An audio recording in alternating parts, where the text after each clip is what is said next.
Alam mo, nakaka-insulto ngayon, itong si Ridon eh.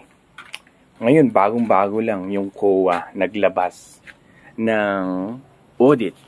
Okay, dun sa 8 projects dito sa Manila Bay na worth 756 million. 8 projects yan na kung saan wala kang makita ngayon. Ang gusto nilang investigan yung Dolomite na kung saan napakaganda yung resulta.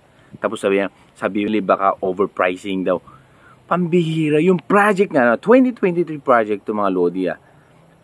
Kaya ito nakakagalit eh. Parang lahat na lang is nakatuon dun sa last administration.